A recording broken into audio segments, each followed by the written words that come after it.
Good day, ladies and gentlemen, and welcome to Crime Uncut, where I bring you fresh and unique perspectives on high-profile crime cases. In today's video, I will look at the murder of 38-year-old Reverend Liezel De Jager, whose body was found at about 7 o'clock in the morning on October the 13th, 2021 by her husband Rev De Jager. She is outside her home at 39 Dan Pienaar Drive in Amanzimtoti, KwaZulu-Natal. She was strangled to death, and to date, the police has not arrested a suspect. But before we continue, please become a partner in crime and hit that subscribe button. You won't get in trouble, and it will only motivate me to make more of these kind of videos. Liezel van Zyl was born on July the 23rd, 1983 in Olifantshoek, a small farming community between Upington and Kroeman. Her father, Henk van Zyl, was a police officer there. In 1997, when Liezel was about 14, the family moved to Reverend in the Eastern Cape, where her father took up the position of director of the South African Police Training College. They were a very devout Christian family. The father was an elder in the Dutch Reformed Church, so someone whose daughter was friends with Liezel described her as the personification of a positive, lively, energetic, social and intelligent creature of our Lord. And Liezel was also very involved in church youth activities. After Liezel matriculated in 2001 at the Hoërvolk School in Reverend, she went to study to become a Reverend at the Faculty of Theology at the University of the Free State.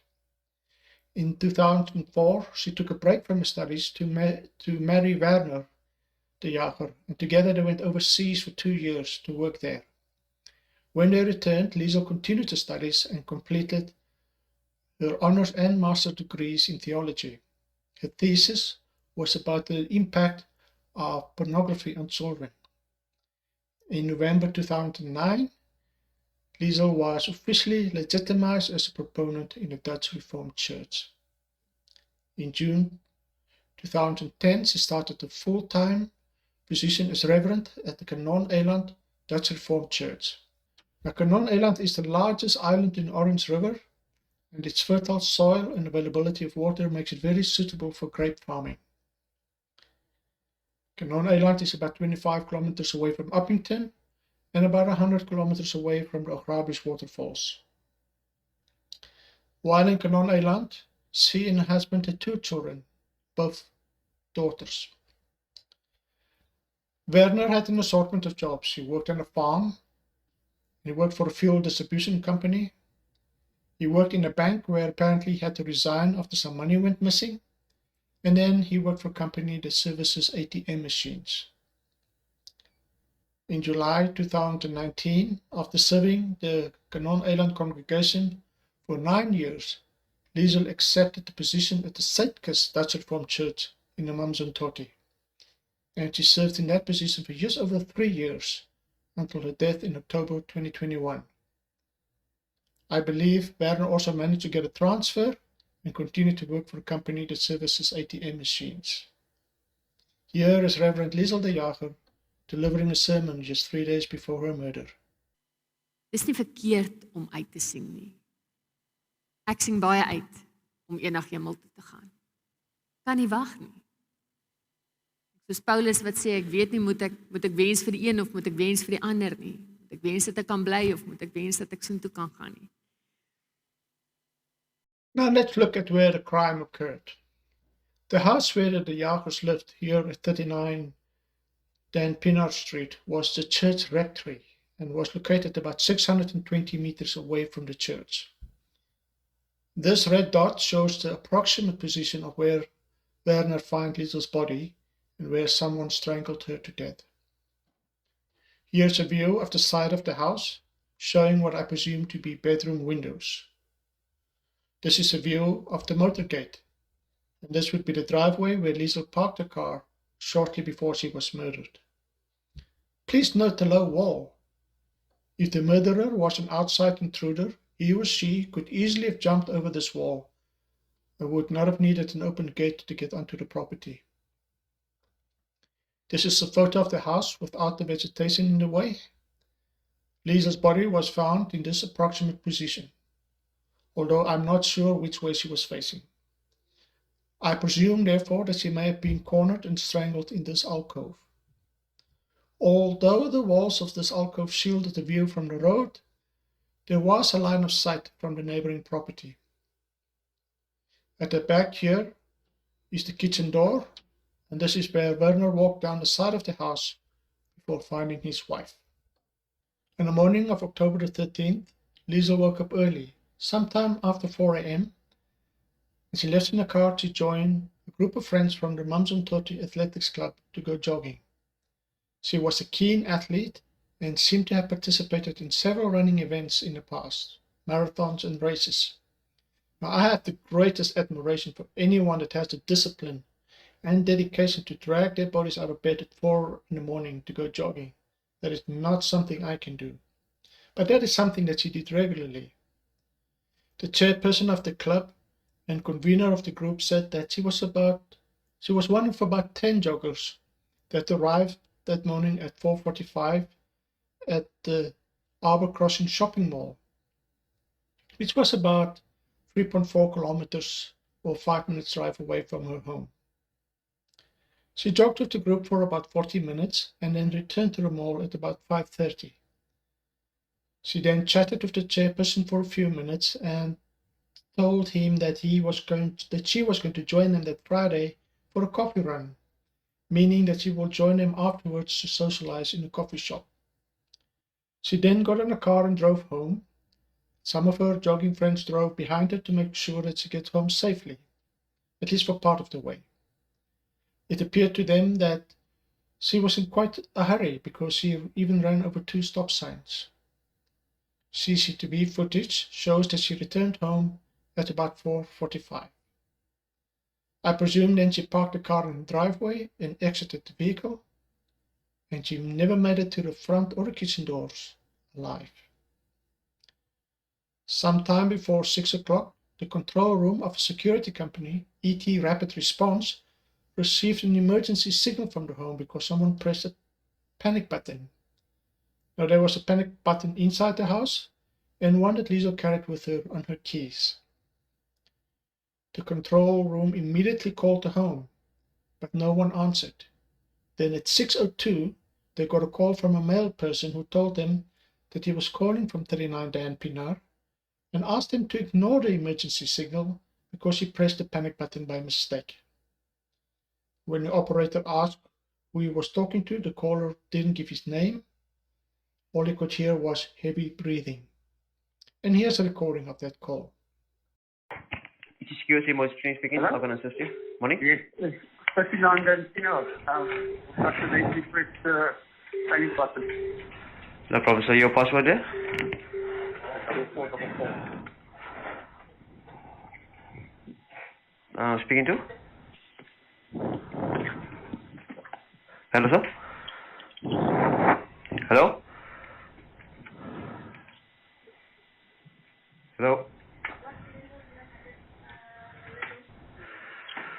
Hi, sir? I just want to be clear. It's often reported that the button was pressed at 6:02. That is not correct. That is when Werner made the call. The exact time the button was pressed is not something that I have information on, although I think it is very important to know.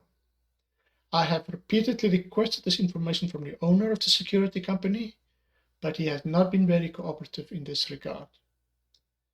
He did, however, tell a report newspaper once that he was not allowed to talk about the panic button, so I presume the police told him to keep quiet.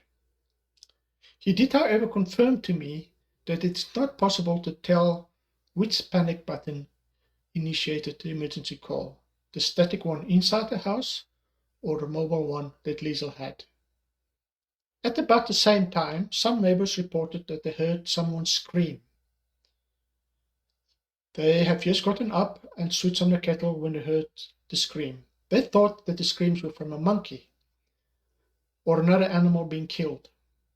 It didn't sound human.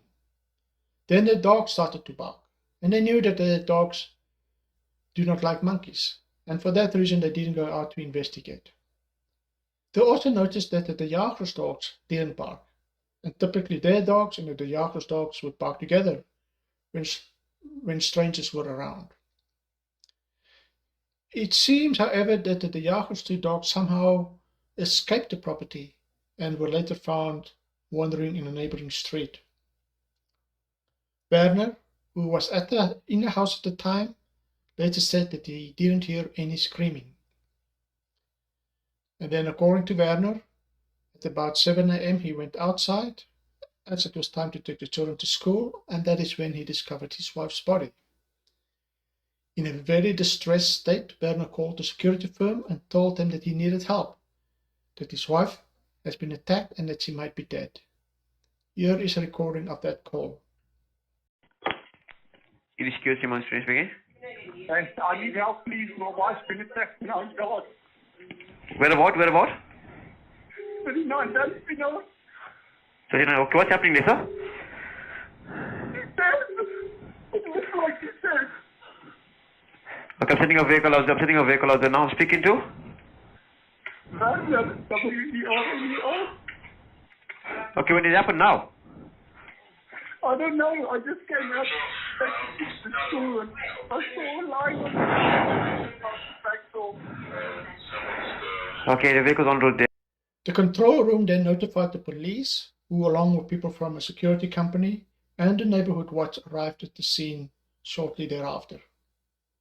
When the police got there, Liesel's body was covered with a jacket which Werner placed over her, and they observed what appeared to be strangle marks and blood on her neck.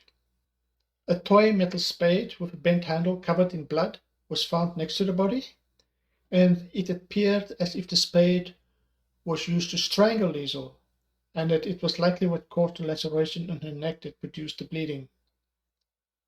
An autopsy that was done 2 days later confirmed that she died by strangulation, and that the marks on her neck made by the spade and the laceration was made post-mortem, in other words, after she was dead already. The keys, the panic button, and the cell phone were next to her body, and her handbag was still around her shoulder. Nothing appeared to have been stolen, which led the police to believe that burglary was not a motive. A police officer reported that when he arrived at the scene that Werner was crying, but that he stopped immediately when another Reverend arrived. He and the Reverend then stepped aside and appeared to have a normal conversation. Now, the police and several other observers saw abrasions on Werner's knuckles, and there were scratch marks on his right elbow. One person observed that sy kneukels was nerf op daardie toneel, meaning at the scene the skin was stripped from his knuckles. When one of the security guards asked him about his injuries, Werner just kept silent and did not give an answer. It was only later that he explained and pointed out a wall he rubbed himself against while gardening with his wife the previous weekend. The Reverend friend of Werner said that to him it was obvious that the abrasions were old. So when a security officer walked around the house, he saw through the main bedroom window the two daughters calmly sitting on the bed playing with the toys, completely unaware of what happened to the mother outside. After learning of the daughter's death, Liesel's parents drove straight from Bloemfontein to Amanzimtoti. And when they arrived at the house, Liesel's father observed that Werner acted strangely and not like what one would expect from a grieving husband. A memorial service was held on Tuesday, October the 19th, in the Suidkus Dutch Reformed Church. The presiding Reverend read out the following tributes on behalf of the family. This by the eldest 10-year-old daughter. Dear Mummy, I hope that you are safe up there and that you don't feel any pain. We miss you a lot, but it's okay to be sad. We will always remember you and will love you always. And then this tribute by Werner. My dearest love, I wish now too late that I'd written you more little letters and poems. I know that the girls and I love you very much. Your place is empty in our life. We will miss you forever, my love. Our minds and lips are without words. our world torn to pieces. Miss you so intensely, but also so depressed. To be at home with our Abba Father has long been what you desire, safely wrapped and protected in the arms of our Lord. Rest in His arms, my love, the perfect place to rest. Know that we all miss you, and we will miss you for years to come. Werner was scheduled to undergo a polygraph test on Tuesday the 26th of October. However, on Sunday the October the 24th, about 10 days after the murder, Liesel's father reported him missing. The previous day and the Saturday, Werner left home at about 10 a.m. and never returned. 4 days later, on October the 28th, a farmer found him in his car in a sugar plantation in Alobo, about 11 kilometers away from Amanzimtoti. Werner was in bad shape. He apparently consumed water laced with an overdose of medication, and he was severely dehydrated. He had a bump on his head, an injured right arm, a broken clavicle, fractured left ribs, and bruises on his right hip and right leg. He was airlifted to the Netcare Umhlanga hospital, where he spent 6 weeks. While in hospital, Werner told the media that he suspects that he was attacked and kidnapped by the same people that murdered his wife. He started to ask questions, and they wanted to silence him or finish what they started with Liesel. He said that he can't remember his destination after he left that Saturday morning, but he knew that he wanted to find more information about his wife's murder. Then he was attacked by someone who hit him over the head with a brick or another hard object. Thereafter, he had no recollection of how he ended up in a sugar plantation in his car 4 days later. Subsequently, Liesel's parents were granted custody of the children, and Werner's current whereabouts are unknown. Well, crime statistics indicate that in cases where a woman is murdered, especially by strangulation, the perpetrator is most likely an intimate partner, a husband, a fiancé, a boyfriend.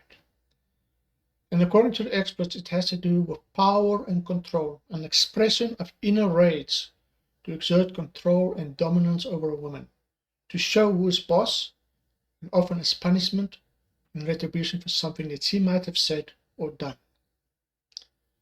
A US study has found that strangulation is a very, very common in cases of domestic abuse involving intimate partners.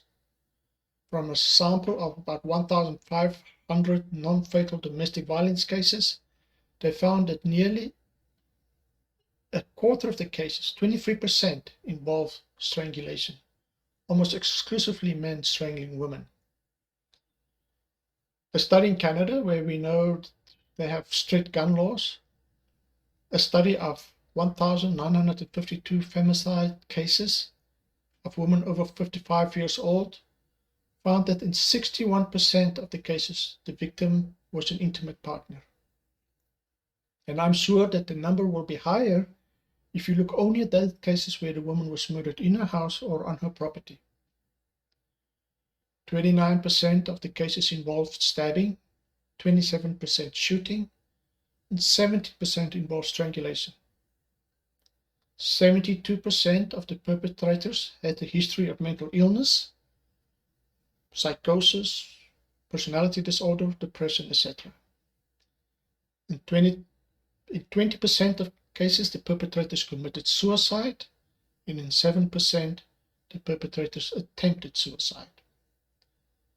Therefore, in this case, Werner, as Liesel's husband and intimate partner, is a prime suspect that must be fully investigated within the confines of his constitutional rights until the evidence either exonerates him or convicts him.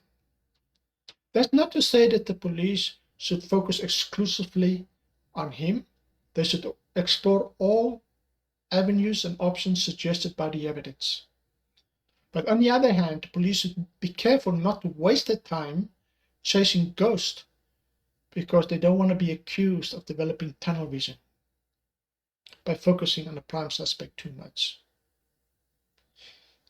If this case was an incident of intimate partner violence. What could Werner's motive have been? Now let's look at that. It seems that Werner has a history of mental health issues and that he tried to commit suicide at least 3 times before between 2015 and 2018 while in Canon-Eiland. After each attempt, he was committed to a psychiatric institution. Apparently, the drug that was found in the water he consumed prior to be found in a sugar plantation was Sequit, an antipsychotic drug that is used to treat conditions such as schizophrenia and bipolar disorder. It's not clear whether he was actually being treated with the medication at the time, but being in possession of such a prescription drug seemed to indicate a high likelihood that he was treated for some psychotic condition at some time before. In September 2015, a bloodied Werner was found in a farm vehicle belonging to his employer. He was rushed to hospital in Uppington, and he had self-inflicted cut marks on his arms. That incident came 2 months after Werner claimed that he was attacked and raped by a group of men when he went outside to go and switch off a water pump. The incident was so traumatic and upsetting to Liezel that she took up self-defense lessons. The police unsuccessfully investigated this attack on Werner for months. And then Werner laid charges against the investigating officers for failing to make an arrest. Later, the investigators then confronted Werner and told him that if he's lying about what happened to him, they will charge him with perjury. And eventually, Werner withdrew the charges against investigators, and the authorities decided not to charge Werner, and the case against him was dropped. So while receiving treatment in a private mental health care facility, Werner admitted that he lied about the attack on him. And then Liezel agreed to forgive him, provided that he confesses and asks for forgiveness in front of her congregation in the Canon-Eiland Dutch Reformed Church. And that is what he did.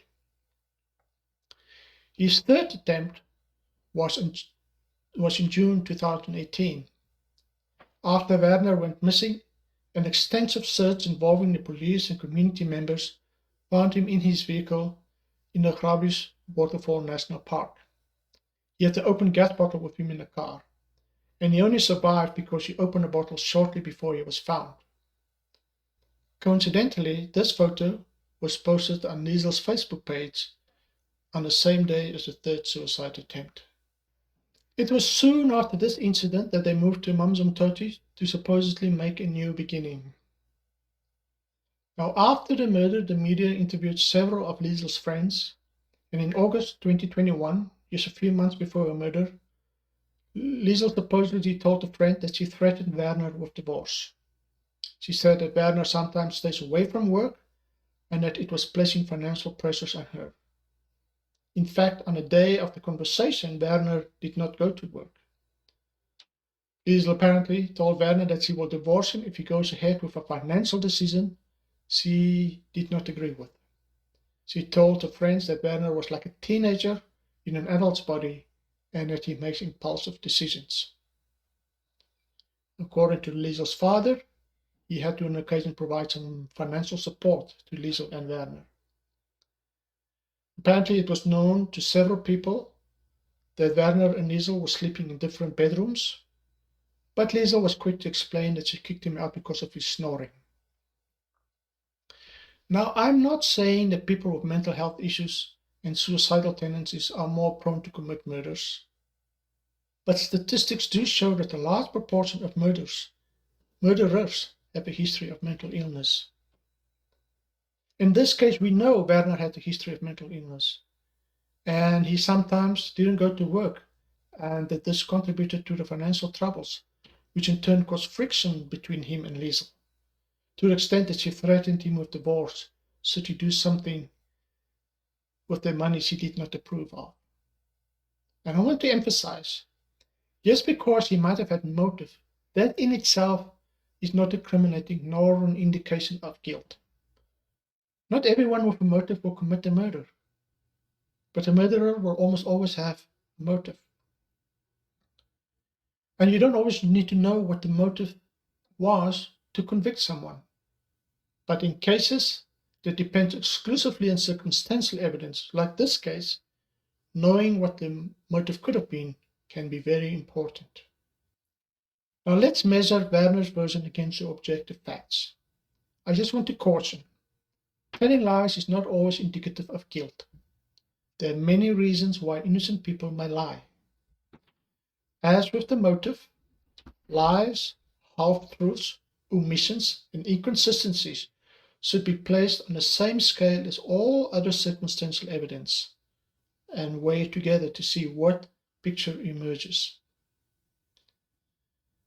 Now, at some point, Werner wrote down his version of events that morning.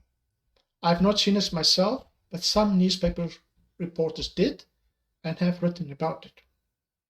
Werner said that he woke Liezel up at about 4:10 a.m. and then went back to bed, and then placed a pillow over his head to keep the noise out, as he wanted to fall asleep again. I found this personally a bit unusual. Firstly, what noises were there in the neighborhood at 4 a.m. that would have prevented him from falling asleep again? To me, it seems likely that he came up with this to explain as to why he didn't hear any screams that morning like the neighbors said they did.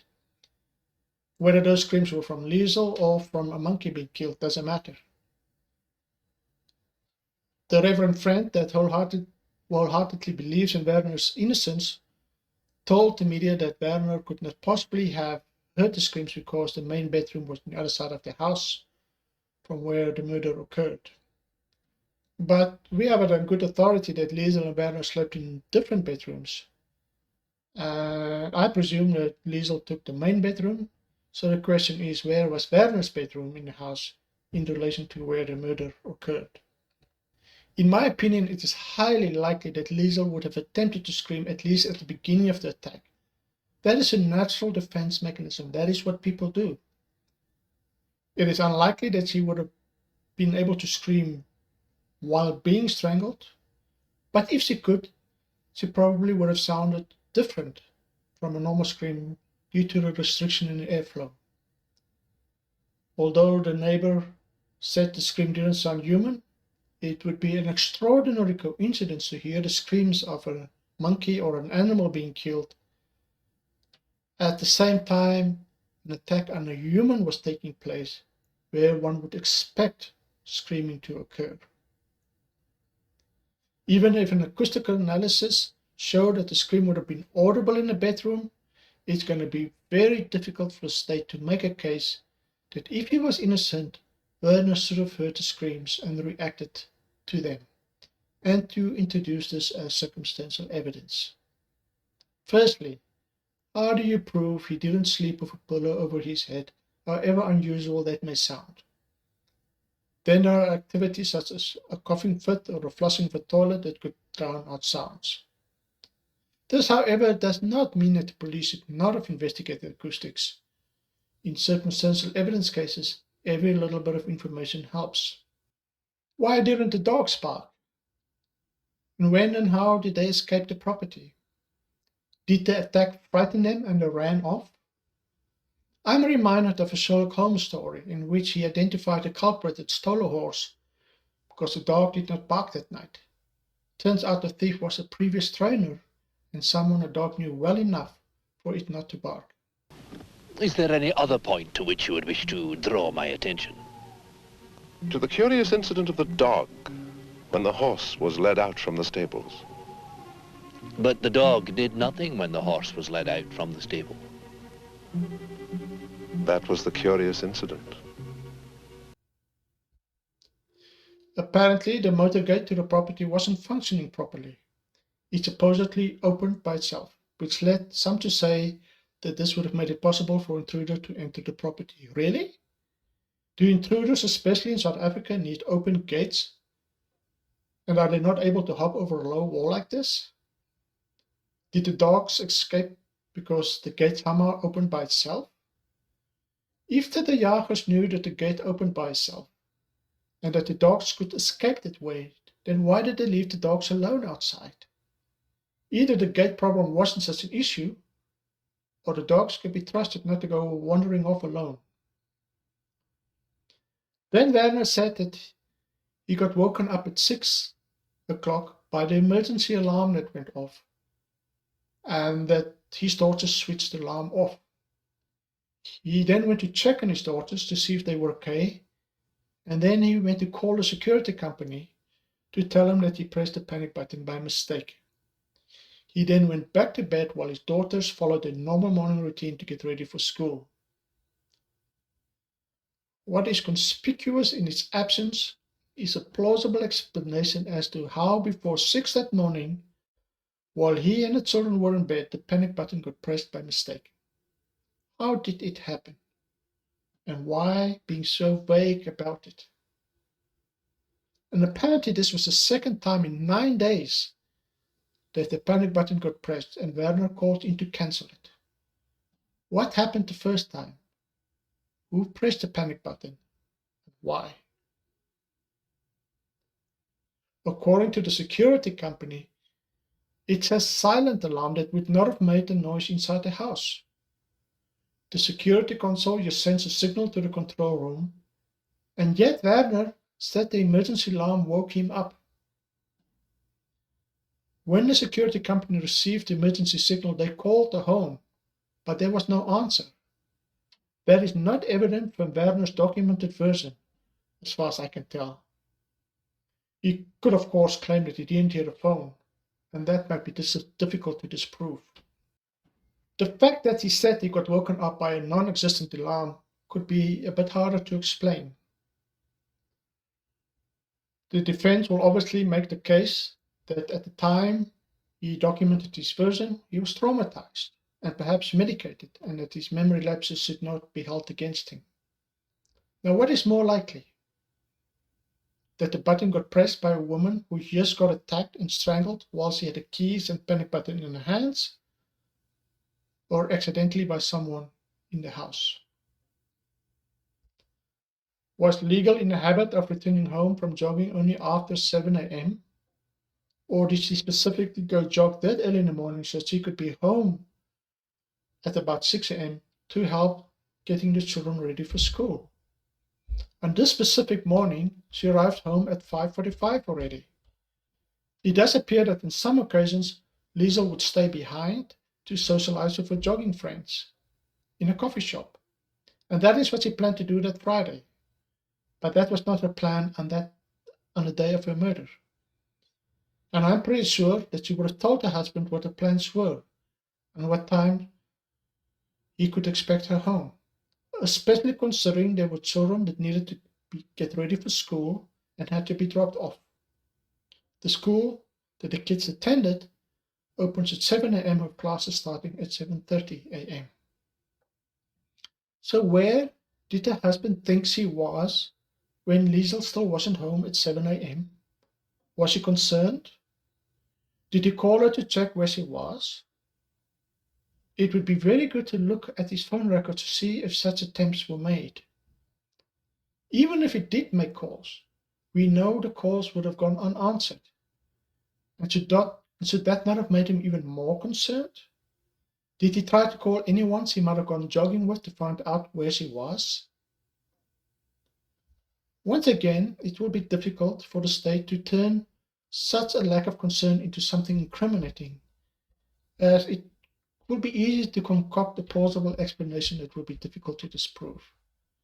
You could, for example, claim that she told him she was going to hang out with her friends or stop by the church first, and that she must have changed her mind without telling him. Then the whole story of him being kidnapped.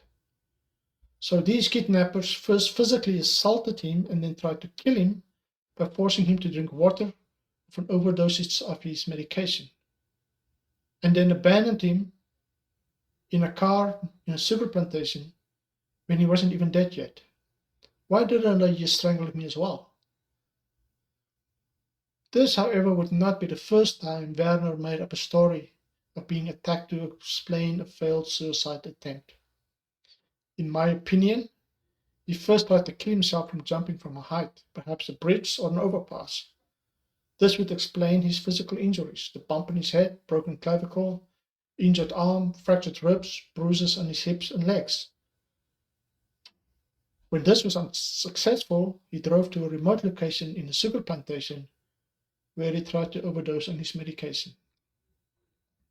And because of his disappearance, Werner never made it to his appointment with the police to undergo a polygraph test. This suicide attempt and a covering up of it with a fake kidnapping story will however be of no assistance to the state's case, should they decide to charge him. He has done something like this before, when no one was murdered, and it can easily be argued that the trauma of his wife's murder triggered another psychotic episode of some kind. So let's look at some of the strange coincidences that occurred on that day. Someone heard screaming at about the same time Liezel was getting strangled. A panic button initiated an emergency alarm. Werner did not answer the call from a security company. Werner was out of breath when he called to cancel the emergency alarm. Werner had abraded knuckles, and the dogs didn't bark and they escaped. Now, should the state decide to arrest Werner and prosecute him, the case will be completely built on circumstantial evidence. And the evidence that we are aware of so far is not very strong, and the state will need a lot more to establish guilt beyond reasonable doubt. Even if the court thinks that Werner's version is reasonably possibly true, then it must return a verdict of not guilty. It appears that the police has not yet completed their investigation and that more evidence might be forthcoming. However, I don't have a lot of faith in the competence of the police's investigation in this case. For example, in addition to the police, it appears that security staff, neighbors, and friends were allowed to trample all over the crime scene. The whole property, including the inside of the house, should have been treated as the crime scene. Inside the house, there could have been evidence of a cleanup and/or bloody clothes, for example. Nobody should have been allowed to come past the motorcade. In addition, apparently a year after the murder, the police has yet to obtain a court's permission to investigate Liezel's cell phone, computer, and smartwatch that she was wearing at the time of the murder. Samples were collected from Liezel's body, presumably from under her fingernails, and submitted for DNA analysis. It appears due to a massive backlog in forensic laboratories, the samples have not yet been analyzed for DNA. And should the DNA from the samples collected on her fingernails match Werner's DNA, then the question is if this evidence will be sufficient to tip the scale towards guilt beyond a reasonable doubt. I personally doubt it, as the defense can bring forward a number of marginally plausible explanations to why his DNA was found under Liezel's fingernails, considering that they were husband and wife, lived in the same house, and may have had recent physical contact. This won't be difficult to do. It's unclear as to whether the police submitted Werner to a medical examination to determine how fresh the abrasions and contusions on his knuckles were. Seems that people on the scene had a difference of opinion in the freshness of the abrasions. Now, I think abraded knuckles is a very likely outcome after pushing someone against a brick wall or down on a hard surface, concrete surface, with your hands around a neck. Did the police interview Werner, people Werner might have had contact with in the days before the murder, to determine if they've noticed these abrasions? Now, Werner's explanation is of course plausible, that he sustained these while gardening with his wife, and without the proper medical assessment of the injuries and a detailed investigation as to whether these injuries existed before the murder, it will be very difficult to disprove Werner's version. I need to emphasize that I'm not an expert in criminology or psychology, etc. Therefore, please treat the opinions that will follow with an appropriate degree of caution. Please let me know in the comments below if you agree or disagree with me. I think in order to understand who might have been responsible for this murder, we need to ask the question as to what type of person, under what circumstances, and what motive would someone murder another person using strangulation as a method, as opposed to with a knife, a hammer, or a gun, for example. Considering that strangulation is actually a very risky way to want to kill someone.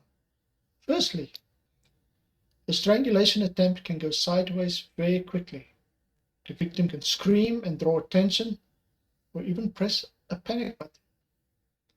A woman who has taken self-defense training would likely know how to resist, fight back, and get out of trouble.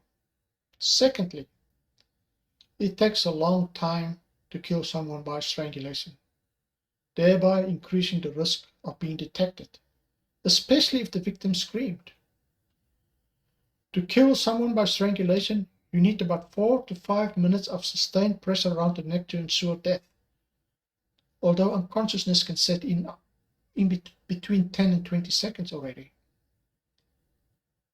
And then after he was dead, the assailant continued his attack by pressing a toy spade against the neck with such force that it bent. Now in this particular case, someone did hear a scream, which I believe it was likely hers. And if they didn't think it was a monkey being killed, they might have gone outside to investigate. It would be impossible for the murderer to predict that the neighbors would think it was a monkey.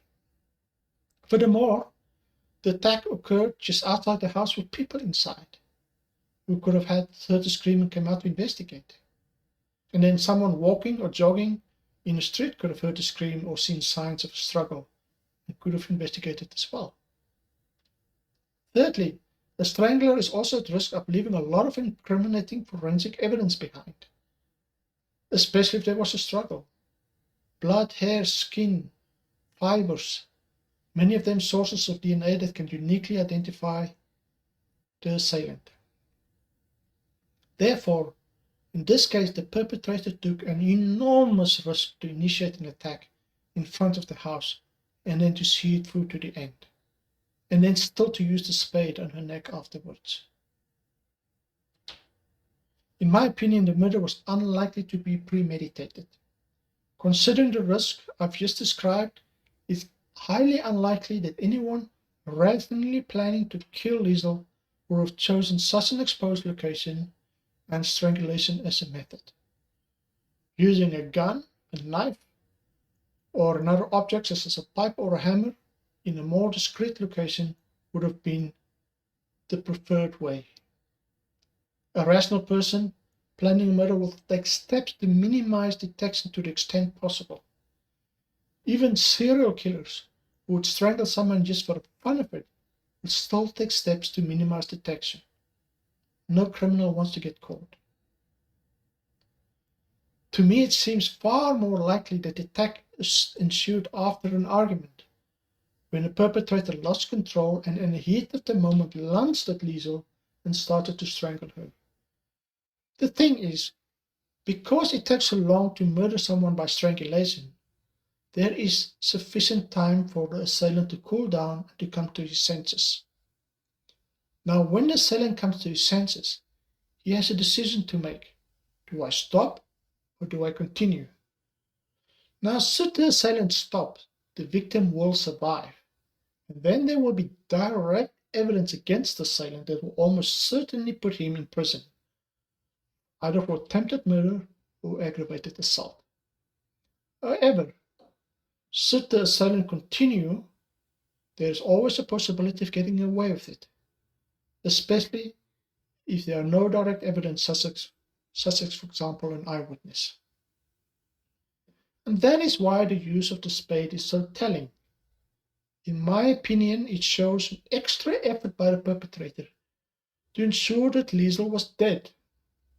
Her surviving was simply not an option, because in the assailant's mind, the repercussions of her surviving was not something that he could risk. It outweighed the perceived risk of being observed in the act. There's also the possibility that it was not a continuous act, and that the assailant took a break for example, after she became unconscious, which could have occurred in as little as 20 seconds. The assailant could have looked around to see if anyone reacted to the screams. He could have adjusted the body and moved it to a less conspicuous location. If, for the sake of the argument, Werner was the assailant, this would have given him time to quickly call a security company to cancel the emergency alarm that was triggered by Liezel's panic button, or to take control of his daughters who might have heard the screams. Then the assailant could have returned to Liezel's unconscious body and finished what he started. If Liezel was attacked by a complete stranger, an intruder that he caught red-handed, would such a person have stayed behind for 4 to 5 minutes it took to do the killing? Or would it be more likely for the intruder to flee as soon as Liezel became unconscious and stop being a threat? In the mind of the intruder, I'm sure the risk of being observed or apprehended during the act will outweigh the risk of being caught by the police based only on a description that Liezel could provide them. So in my opinion, if the assailant was not Werner, then he was known to Liezel, and he knew her routine and waited for a return from her jogging. There was an argument that escalated until the person lashed out in anger and grabbed the neck to strangle her. When the emotions cooled down, the assailant, fearing the legal consequences should Liezel survive the attack, decided to continue the attack, possibly after surveying the area first to make sure it was safe to continue. That is why it's important for the police to investigate Liezel's cell phone, emails, etc. to determine if there was anyone out there that had reason to have this amount of anger and animosity towards Liezel. If, for the sake of the argument, Werner was the assailant, then he, like an outsider, would also have feared the legal repercussions should Liezel survive the attack. But it is likely that there was rather a desire for power, control, dominance, punishment, and retribution that would have made him see it through to the end. To conclude, ladies and gentlemen, although things don't look good for Werner, we must remember that he remains innocent until proven guilty. It was not my intent to make a case against Werner. I simply wanted to look objectively at what we know to date, to apply common sense and logic, to provide structure, context, and perspective. And I hope I was successful in doing that. Well, that's it for today, ladies and gentlemen. I hope you found this video interesting. Until my next video, take care and thank you.